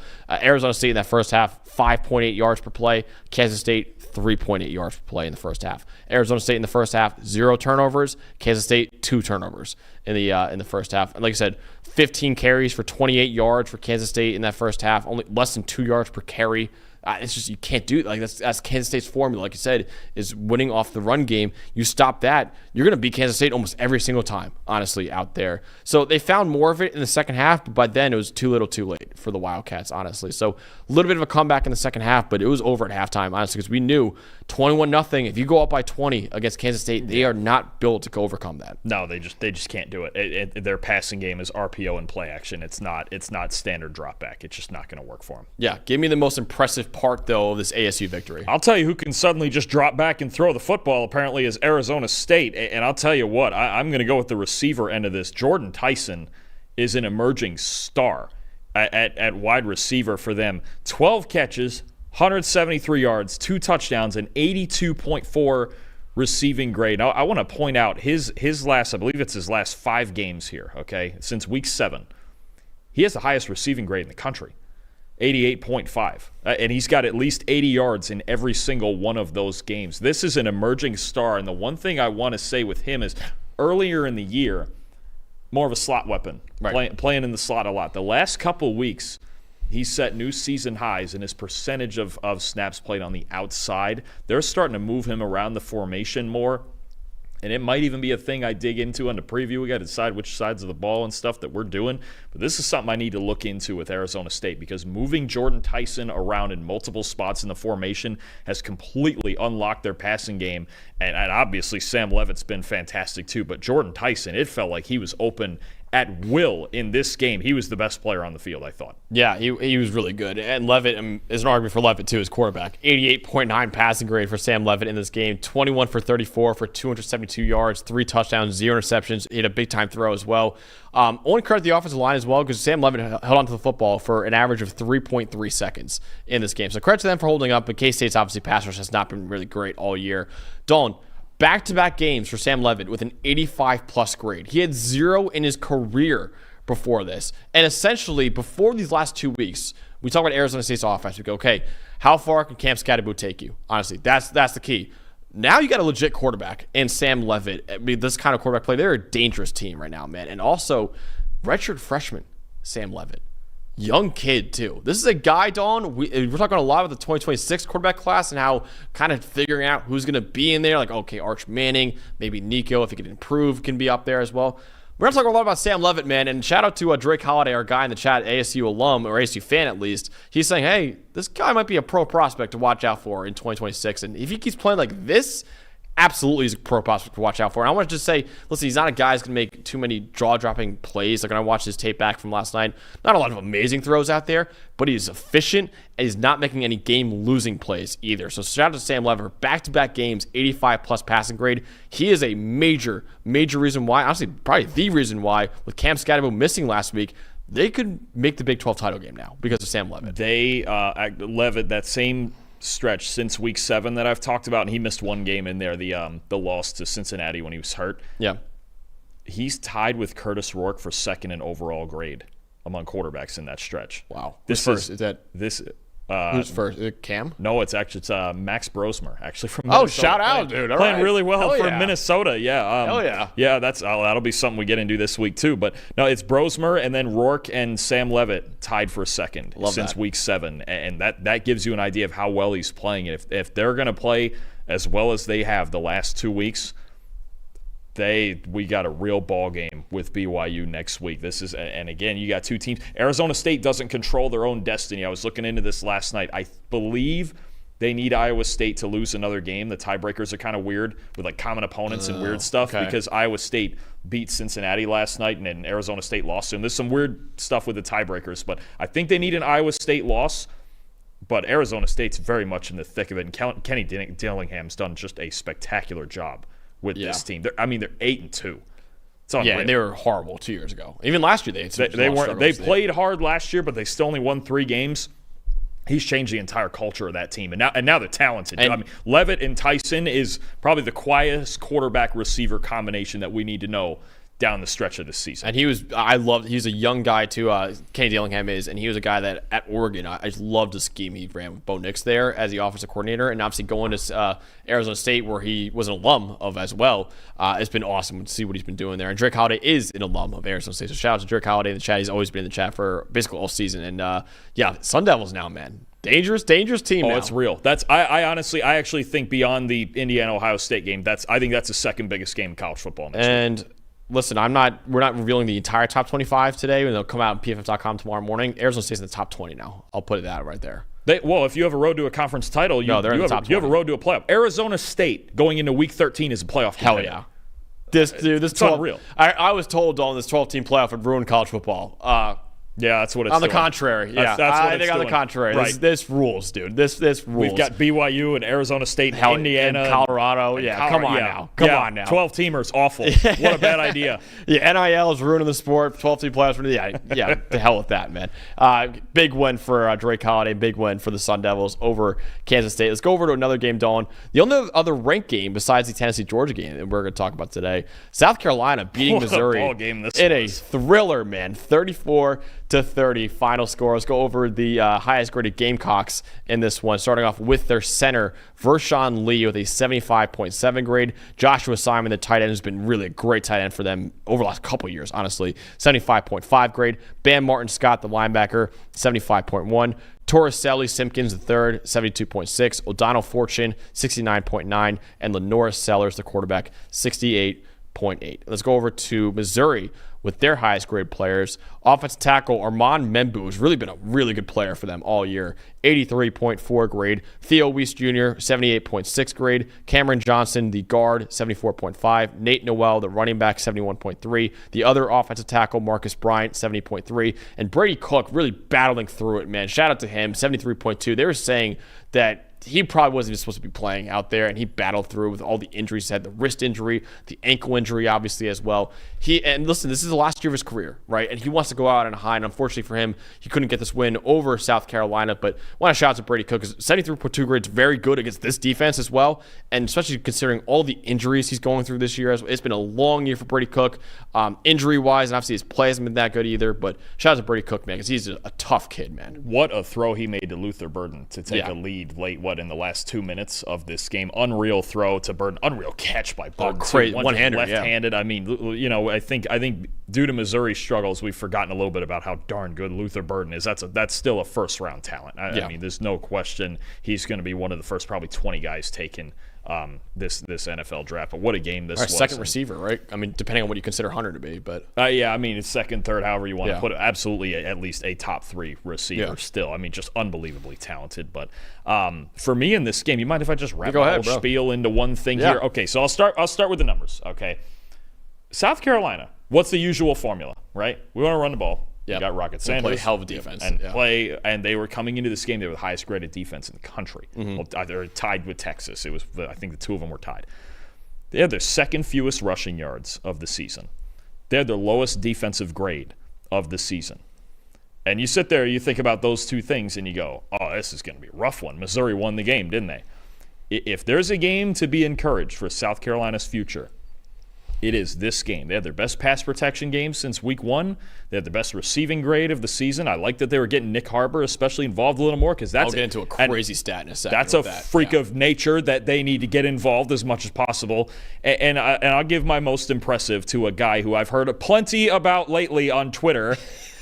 And it's Lenora Sellers. I love how you're just now discovering what a cesspool Twitter is. Oh, I'm aware of it. People are coming at you on Twitter like, these guys are so mean on Twitter. I'm like, Dawn. Oh no, brother. I'm aware of it, but for some reason the ESPN's attacking you with the Jake Reslov every single week, man. I can't help the national media. I can't do anything about that. But yes, I hear you about Lenora Sellers, and I'm well aware. It was just the theme of the week this week of all the things that we're looking at with the playoff race and everything else. I'm getting just trash for the preseason projection on Lenora Sellers, and honestly, because he just hadn't played yet. Yeah, I mean, that's really the only reason I did it. I go, he played like 20 snaps last year or whatever it was, and I go, okay, I just haven't seen the guy yet. What are you going to do? And the last few games, he's getting better. He's definitely getting better. Early first half of the season was struggles, some ball security things. I think turnovers really hurt him in the Alabama game that they could have won. Right, the LSU game, he was playing well, and then he got hurt just before halftime. 74.4 passing grade in this game. And maybe that sounds low, but there was a couple turnover-worthy plays mixed in there in the second quarter. All right, 353 passing yards and 5 touchdowns. That'll do it for a dual threat like him. And you know what I like about Sellers in this game specifically? And we saw it, at the end of the game when it was going back and forth. Made it happen when it mattered. 90.8 passing grade on third down, okay? In the fourth quarter, with everything on the line, the game's on him. They're not running the ball well. The defense having an off day, which they rarely have. 86.6 passing grade in the fourth quarter. You get performances like this from Lenora Sellers, and you've got a foundation next year on defense with Dylan Stewart and what they have and what they've got going on defense with the schemes and the talent and everything. Now you start talking about South Carolina's future. It's this game. Even more so, I think, than the close loss to LSU, than the close loss to Bama, than some other big wins they've gotten. This is the game now, because this could be the game where Lenora Sellers, okay, this is the game he took that leap. And the passing game took that leap, and they can rely on him. And they're still going to run the football, because when you have a quarterback like that, you find running backs to put next to him, and you run the football, because he's a 240-pound monster. But if he's going to throw the ball from the pocket the way he threw it yesterday, now you have a different animal. We talk about South Carolina. We talk about all these contenders in the SEC. You talk about them joining that bunch, and I'll tell you what, I have to wonder.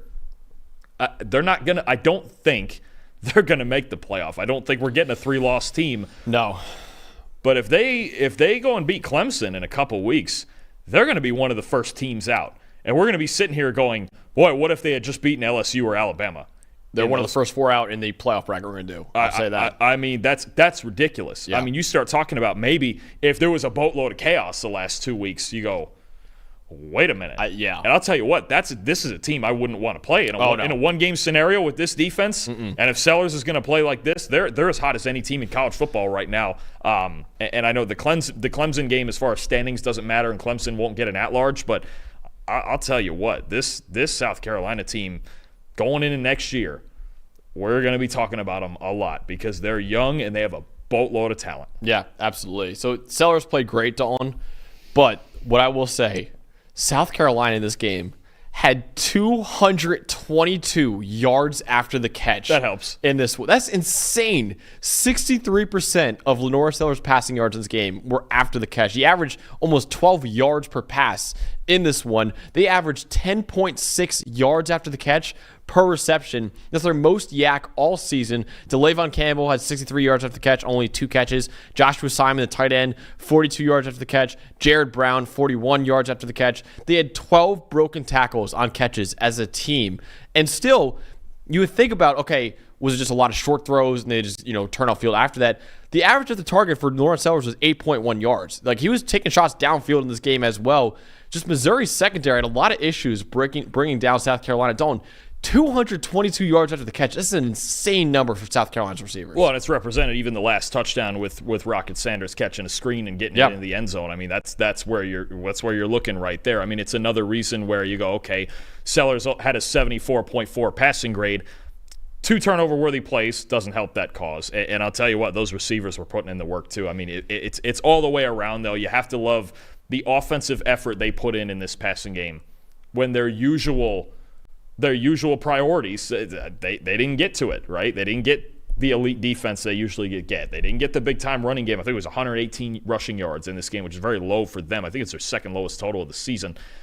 They just, if this is what they can be, if they can be two-dimensional, is as dangerous as any team in the country. Absolutely. No question. I want to shout out something from Missouri real quick because it was a great game. It wasn't like Missouri got blown out of this game.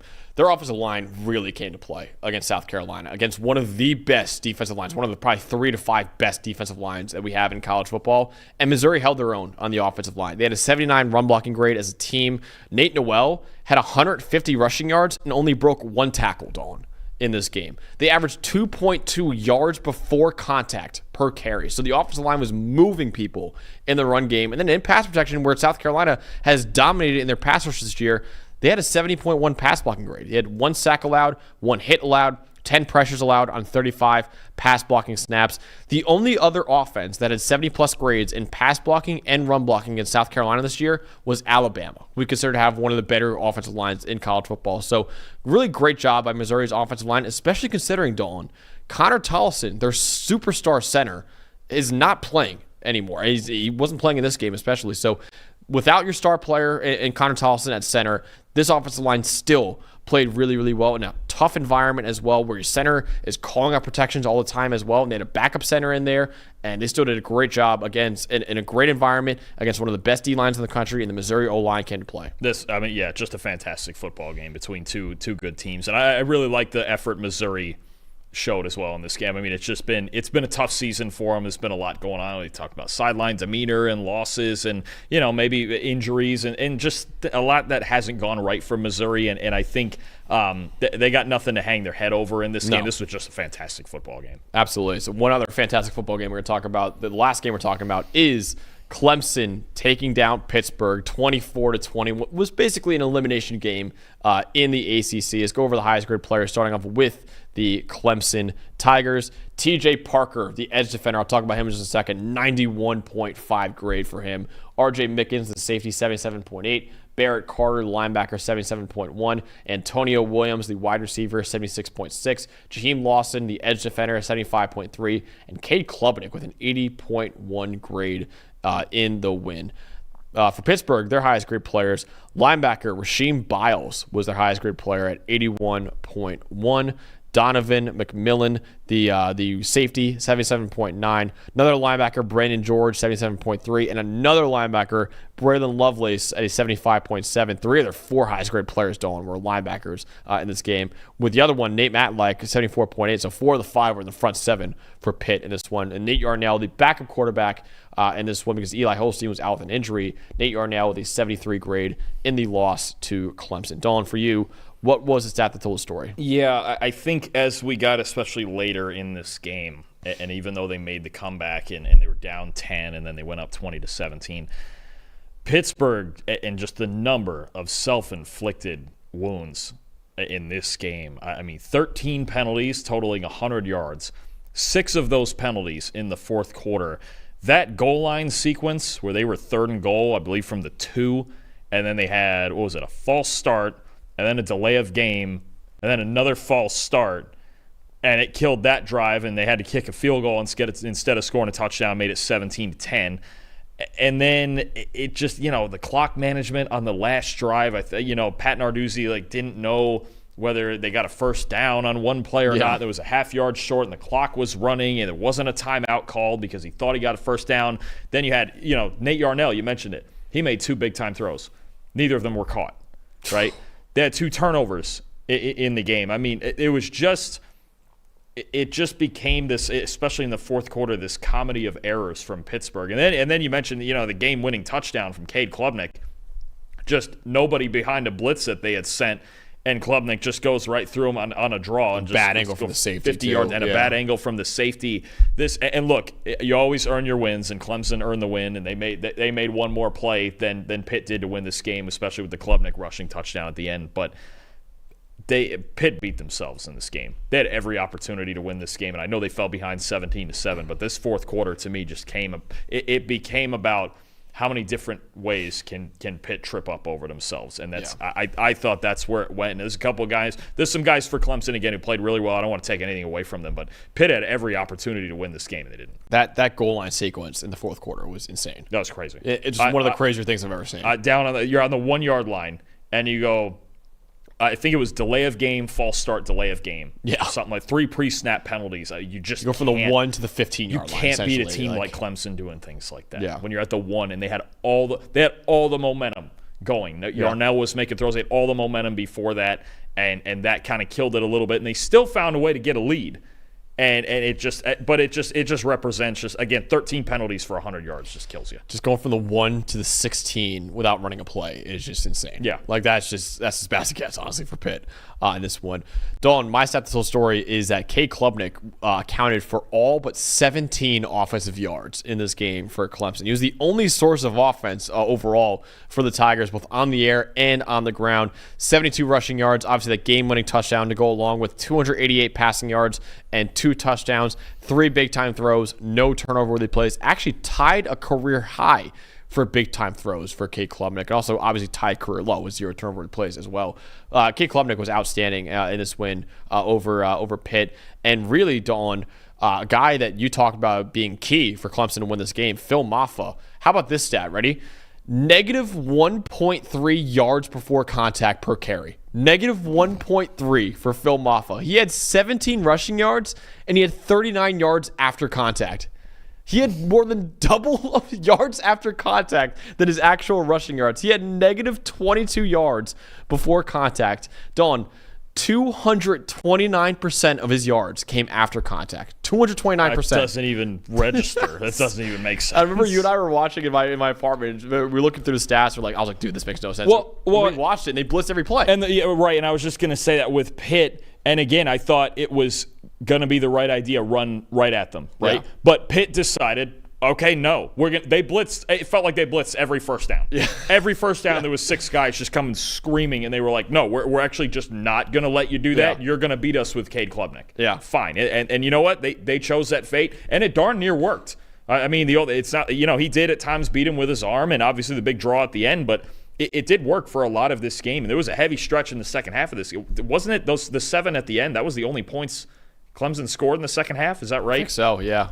I mean, it worked. You blitz on first down. They made Klubnik beat them, and he did. And again, Pitt tripped over themselves a lot. But that was the funniest part. Is they're just all out blitzing every first down. Yeah, they're going to dare Clemson to throw on first down. It was hilarious. We had to watch because I was like, "There's no way that number's correct." Like, we gotta maybe talk to our graders and be like, "Okay, we gotta fix this. This is not." And they're like, "No, they're right." Like, he was getting hit in the backfield every single play. It was absurd. 17 total rushing yards for Phil Maffa, but still 39 yards after contact. Just makes absolutely no sense, and that's how good Pitt's D-line was at hitting him in the backfield, honestly. But Dalton, for you, the most impressive part of this victory for Clemson. And you mentioned Klubnik had a great game, but I'll tell you what, every great quarterback needs a really good performance from a receiver. Antonio Williams gave it to him in this game. He talked 13 catches for 149 yards and 2 touchdowns, and the receiving grade would be higher than 75.8. Did have 2 drops, but 2 drops among 17 targets. He was their passing game, honestly. Antonio Williams at Clemson at times this year has had trouble finding guys stepping up at wide receiver, but they found one in this game in Williams. A number 0 in the slot had a really big day and was a big reason they won this game. True sophomore, right? Let me see. I thought he was in his 3rd year. You might be in his 3rd year. You might be right about that. But yeah, still a young player, and that's a redshirt sophomore, I think. So yeah. So that's a guy that they definitely, because he only played 4 games last year, I think maybe due to injury. So yeah, he's a redshirt sophomore for them. That going to be big for them next year, honestly. My other guy, though, Dalton, is a true sophomore, TJ Parker, the edge defender for them. Career high 91.6 grade against Pitt. He had 4 sacks against the Panthers with another 2 quarterback hits. 8 pressures, and another 5 pass rush wins where he didn't record a pressure either. So he was dominant as a pass rusher, also had a tackle for loss and 2 run defense stops in the run game as well. Pitt's offensive line had sub 50 grades in pass blocking and run blocking, and TJ Parker is a major reason for that. He was utterly unblockable against the Panthers, and it's a guy that we probably should know for the 2026 NFL draft because he had a great freshman year last year as well. And I know Peter Woods gets a lot of the love because of how good he was last year, but TJ Parker is also a really good player in that Clemson D-line. That's still a hard team to block when they're on, and that's a really young group that we're going to be looking at again next year, like you mentioned. Definitely. All right, that wraps up all of our game reviews, but we're not done, obviously, yet. We're going to go over our 3 standouts from outside of these games this week, and of course, at the very end, go over our updated playoff bracket going into Week 13. But first on, let's do our standouts. Who's your first standout of the week? All right, I'm rolling all the way back to Tuesday. We got some action going, and of course, when we think of the MAC, who do we think about? It's got to be Harold Fannin. Fannin Jr. from Bowling Green. I try not to put him on this segment every week, but it feels like I have to. 10 catches, 137 yards, 2 touchdowns. For the season now, he leads all players with a 96.9 receiving grade. He's just unstoppable. I mean, him and somebody else here are going to compete for the Mackey Award, and it's going to be a fascinating argument. But Harold Fannin Jr. keeps teeing off for Bowling Green. They're setting up the last week of the season a big matchup with Miami, Ohio, with most likely a MAC title game spot on the line. But they have to get there first, and they are riding Harold Fannin Jr. to get there. It's unreal what he's doing this season. A record-setting season is coming for him. Oh, he's going to shatter the tight end receiving record. Yeah. Right? I think it's 1250 is the record by Jason Merrill at Texas Tech in 2013, I think. But yeah, he's going to shatter. He's like 1,100 right now, right? It's somewhere. Right? It's ridiculous. Yeah, it's insane what he's doing. The only other guy, Dalton, has a shot at winning the John Mackey Award, because usually that'd be a shoo-in any year with those kind of numbers. But Tyler Warren from Penn State is another guy that even has a shot. 8 catches, 8 targets for 127 yards and a touchdown in their win over Purdue. 75 yards after the catch. He also ran 3 times for 63 yards and a 52-yard touchdown against the Boilermakers as well. This year, he's second to Fannin in yards and yards after the catch. He has 157 rushing yards this year as well. That's 77 more than any other tight end in the country. 4 rushing touchdowns this year, 2 more than any other tight end in the country. He's also one of only 4 tight ends in America with a passing touchdown in the year. He does it all for Penn State's offense. And in any other year, like I said for Fannin, any other year, he's the easy case to win the John Mackey Award, but only because Harold Fannin Jr. is quite literally shattering records out here. It's those 2 and everyone else in college football for the tight end position. I just checked the Fannin number, 1170 now. And the record's like 1250. Second, he's like 80 yards away. Second among all players in receiving yards. He has, on a similar target share, he has more receiving yards than Ted Earl McMillan. That's absurd. He's like 80 yards away then from the record. Yeah. With like 2 games. Yeah, he's at got least 2 or 3 games. Yeah, he'll get it probably the first quarter next week. Yeah, well, who's your next standout? All right, let's go to Texas real quick. Fun game, low-scoring game. They played against Arkansas. And look, we've talked about this Texas defense a lot and the improvement, a lot of improvements in the secondary and coverage and all that stuff. But look, after losing Tavondre Sweat and Byron Murphy last year, they needed somebody to emerge. And the guy who was the third fiddle last year is emerging as a very quiet superstar this year. Alfred Collins, big number 95. You won't see big sack numbers. He's kind of an old-school defensive tackle. He's stopping the run. Maybe he's a pocket pusher. But what a game he had against Arkansas. 91.1 overall grade, 3 pressures, a sack, 4 defensive stops, and the forced fumble that really sealed the game in the fourth quarter. Just an incredible play coming from his defensive tackle spot, out from the inside against a tunnel screen and punching the football out because once again, somebody had the ball in their inside hand when they were carrying it, which irritates me more than anything. You already know. But just Alfred Collins, look, he leads all Power 4 defensive tackles in overall grade right now. He jumped ahead of Mason Graham this week. I mean, this is somebody for the draft you need to know if he's coming out this year. He's the highest graded D tackle in the Power 4. He's a grinder in the run game. He's very similar. I think especially in the run game, he's got some similar skills as Byron Murphy. He's not as good a pass rusher yet. But this is a very quiet superstar in this Texas defense. If you don't know where number 95 is on their defensive line, you better find him because he's a game wrecker. Yeah, and honestly, that was a guy too where everyone was thinking, "Oh my God, they're losing Byron Murphy, they're losing Devontae Stewart. What are they gonna do at D tackle?" And we knew because Alfred Collins was graded like an 85 last year, even on like a rotational basis. We're like, dude, that guy in a full time role, he could be a star. He has been a star for them this year. So yeah, great shout out there because Alfred Collins has been great, and he was great last year too in a kind of rotational role behind those two superstars in Murphy and Sweat, and now as the guy for them this year, he's been a superstar as well. Cam Coleman, my next guy, the wide receiver from Auburn. I want to shout out Zach Tantillo, our social media director, and Auburn grad for this one. It was against Louisiana Monroe. I understand that, but he showed why he was a top 5 recruit coming out of high school, the true freshman.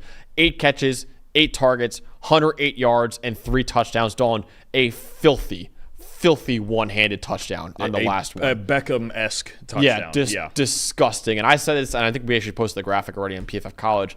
I said if he had a better situation at quarterback and offense in general, we would be looking at him kind of in the same light as the Ryan Williamses and Jeremiah Smiths. Because coming out of high school, it was known as this is an all-time recruiting class for wide receivers. Because Jeremiah Smith was number 1 overall, Cam Coleman, I believe, was number 4 overall, and Ryan Williams was number 5 overall coming out. So 3 receivers were the top 5 overall recruits in the country. Obviously, Jeremiah's been an alien this year. Ryan Williams, superstar immediately. Cam Coleman's been a little quiet, though, right? Because he doesn't have a great quarterback. The Auburn situation in general is not great. If it was better, though, and you see it in this game against Louisiana Monroe, he's got unreal talent, man. I really think this is another guy that can emerge as a superstar in college football. He showed it against Louisiana Monroe. You just want to fast forward to 2027. Dude, that draft, holy crap, man. That draft's going to be disgusting. It's going to be. How many more freshman receivers do we need this year? It's just unbelievable. Yeah. Even Ryan Wingo at Texas. I mean, there's just so many.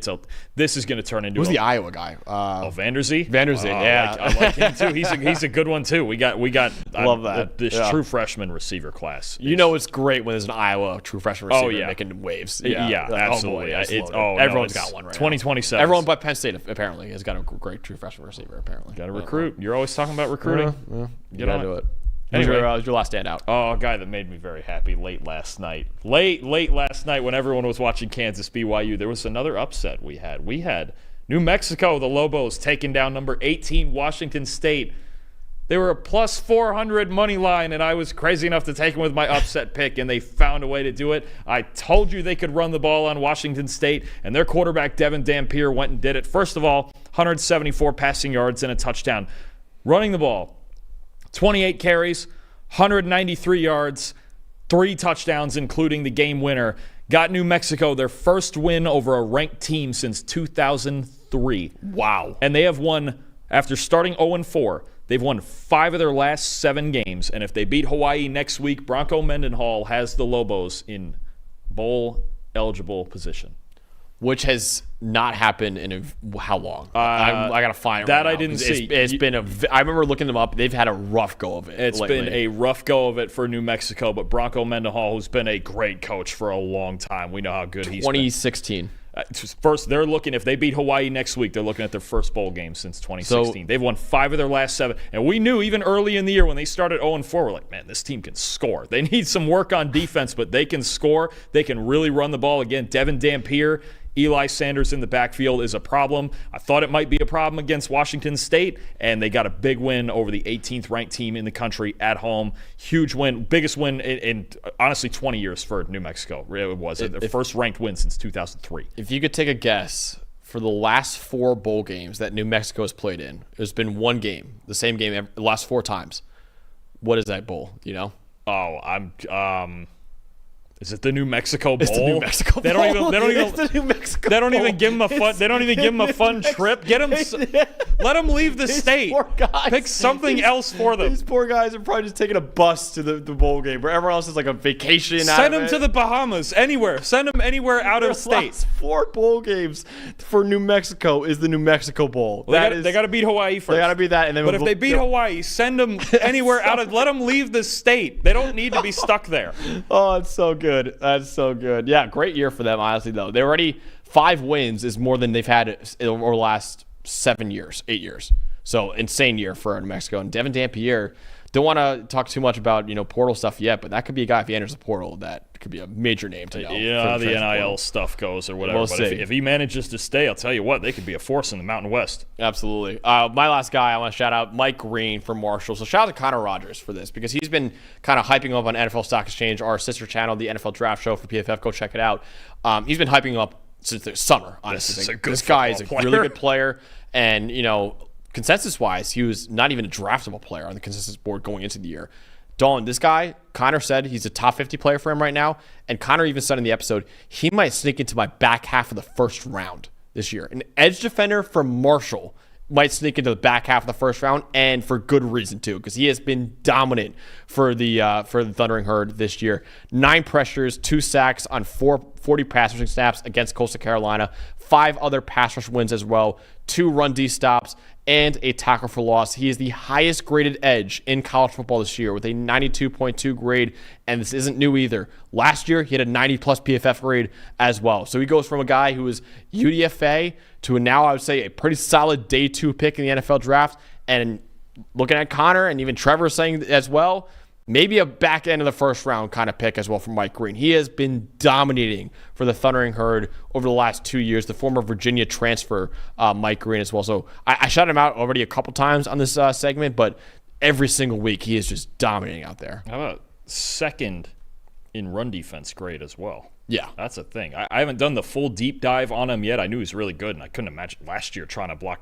them with him and Elijah Alston. It's just nasty. But no, what a year he's had. I didn't think anybody would patch Josiah Stewart in the overall rankings, and all of a sudden there he is. I mean, Mike Green, this is a guy the scouts are going to want to know about for sure. Drake Holiday shouting out in the chat saying it could be a Baltimore Ravens type pick. I think Gordon McGinnis would be very happy about that. Upstairs right now. Yeah, that could be. As if they need another one, highest graded, whatever. Yeah, as if they need more help right now. Yeah, exactly.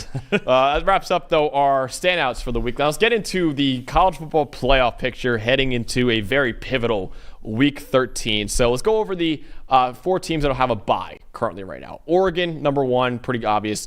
Texas, number 2. BYU, 3. Miami, 4. Now, I want to remind people, BYU and Miami are not number 3 and 4 in our ranking. Or Texas is not even number 2 in our ranking. But how the playoff is structured, the top 4 conference champions get a bye. So the 4 highest-ranked conference teams right now for us are those 4, Oregon, Texas, BYU, and Miami. So that's how it would be structured right now if the playoff were to happen today, in our opinion at least. Let's go over to the matchups, though, for the first round. Ohio State 5 against Boise State, number 12. Georgia against Notre Dame at 6 and 11.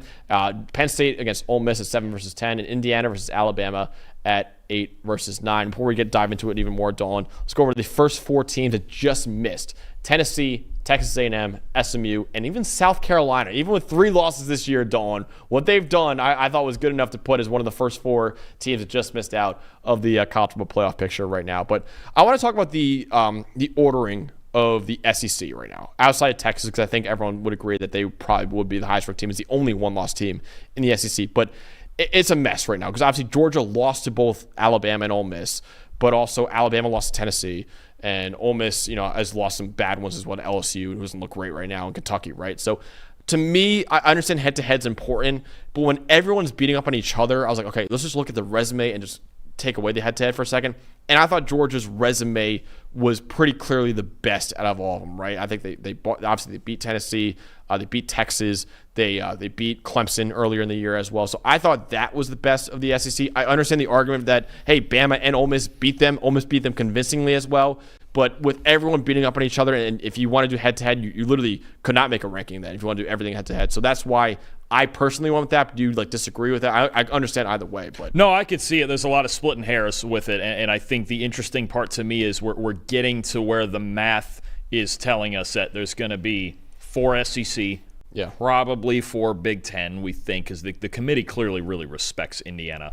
1 ACC, 1 Big 12, Notre Dame, and Group of 5, right? And the Group of 5 is really cleared up because it's probably going to be either Boise or Army or Tulane. I think we're down to 3 teams because some others lost. Louisiana lost.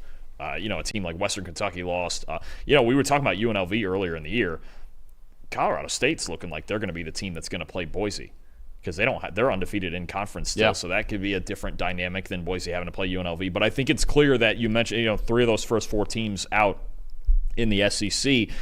I'll tell you what, Tennessee and A&M and even the other SEC teams that could still lose a game, they are hoping like all hell that Notre Dame loses. Yeah. I think they got the result in the Big 12 they wanted because they can't have the Colorado spoiler and probably not the BYU at-large thing. Now, they need Notre Dame to lose in the worst They're way. going to be respecting the troops a lot this upcoming Saturday. This week, and then even US. Big fan of the troops. And they're big fans of USC, too, the week after. They are these SEC teams. You could get 5 SEC teams, but I think Notre Dame has to lose. I think it's going to end up being 4, and you've got huge games for all of them. Look, Georgia, still got to beat Georgia Tech, spunky.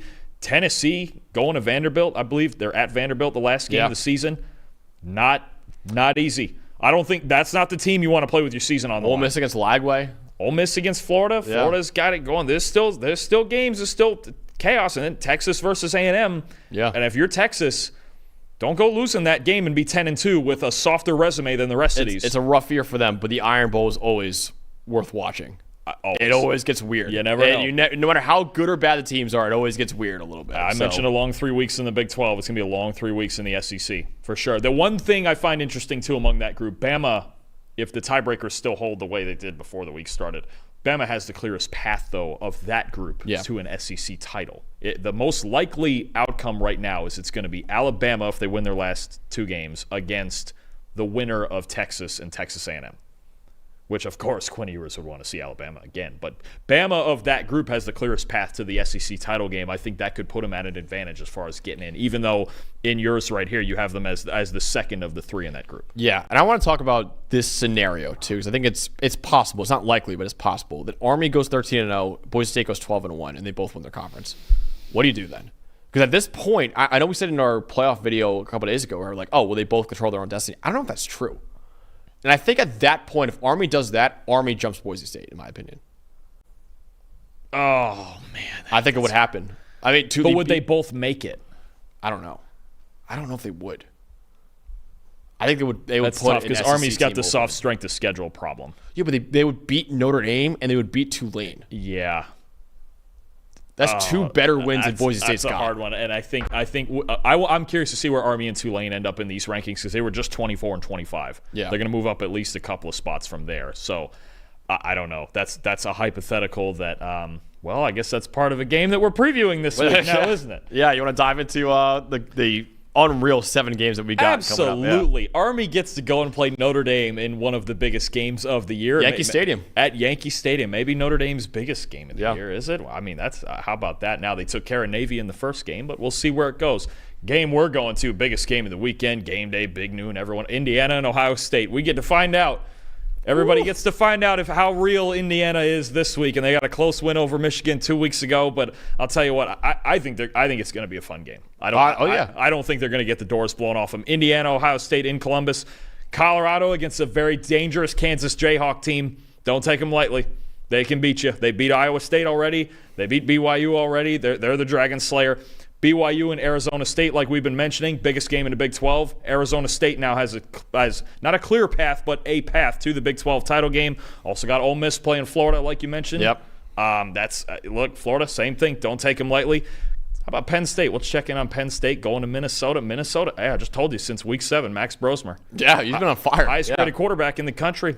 Coming up for New Hampshire. They're a pretty good team, Minnesota. They're always good on defense. That could be a problem for Penn State. Yeah. And then Alabama playing Oklahoma. Again, take care of business. Don't take anybody lightly. Oklahoma's still got a good defense. I was going to say, that could get ugly. If that gets ugly, then who knows? You never. Right? And we know Jalen Milroe can be a little high and low. Yeah. You never know. You don't again, this is that time of year. You don't take any opponent lightly anytime. It doesn't matter what their record is or what they've shown you the past week or two. They're all playing their hearts out. Is Oklahoma still trying to make a bowl game? Yes. Well, there you go. I believe, right? Yeah. I think they only have. Are they 4-6? I think so. I think that's right. Yeah, so they have to win this game. It's a must-win. Oklahoma's not trying to miss a bowl game now either. I mean, I know that doesn't sound like their usual standard. 5-5, sorry. They're 5-5. So they got to win either Alabama or LSU at the end of the year. To close the year. So not easy.